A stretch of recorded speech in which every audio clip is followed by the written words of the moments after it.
Hello, it's Queen Esther, and thanks so much for joining me again today to read Esther chapter 5 from the Bible. In Esther chapter 4, we learned that Esther decided, even though the penalty might be death if the king did not hold out his golden scepter, that she would go to King Ahasuerus and ask for Haman's evil plan to kill all the Jews, for that plan to be stopped. So today she's going to go before the king, and let's see what happens. Esther chapter 5, please follow along. Now it came to pass on the third day that Esther put on her royal apparel and stood in the inner court of the king's house, over against the king's house. And the king sat upon his royal throne in the royal house, over against the gate of the house. And it was so, when the king saw Esther, the queen, standing in the court, that she obtained favor in his sight. And the king held out to Esther the golden scepter that was in his hand. So Esther drew near and touched the top of the scepter. Then said the king unto her, What wilt thou, Queen Esther, and what is thy request? It shall be even given thee to the half of the kingdom. And Esther answered, If it seem good unto the king, let the king and Haman come this day unto the banquet that I have prepared for him.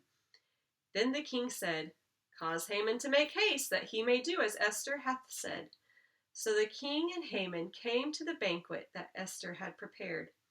And the king said unto Esther at the banquet of wine, What is thy petition? And it shall be granted thee. And what is thy request? Even to the half of the kingdom it shall be performed. Then answered Esther and said, My petition and my request is, if I have found favor in the sight of the king, and if it please the king to grant my petition and to perform my request, let the king and Haman come to the banquet that I shall prepare for them, and I will do tomorrow as the king hath said.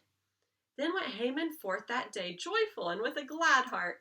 But when Haman saw Mordecai in the king's gate, that he stood not up, nor moved for him, he was full of indignation against Mordecai.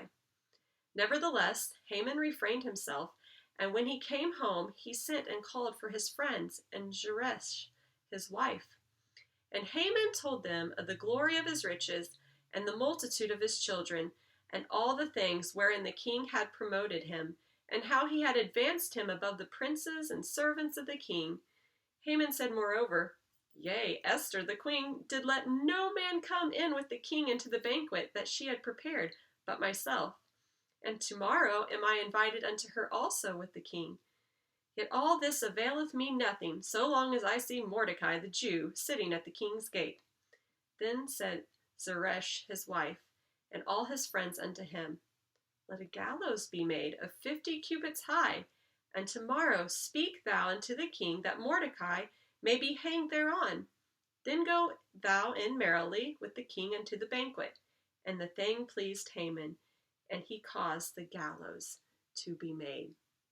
So here we see, as Esther goes to the king greets her with the scepter and is glad to see her. And the king grants her request here to have a banquet. And Esther wants Haman and the king to come to her banquet. And they do, and they come. And Haman feels so proud that he is so important to be invited to the king and queen's banquet. And Esther's request is for one more feast, one more banquet with the king and Haman. And as Haman is leaving the banquet, he sees Mordecai, and he is even more angry, and he builds a gallows, a wooden structure to hang somebody with a rope. So come back tomorrow and find out what happens at Esther's second banquet with Haman and the king.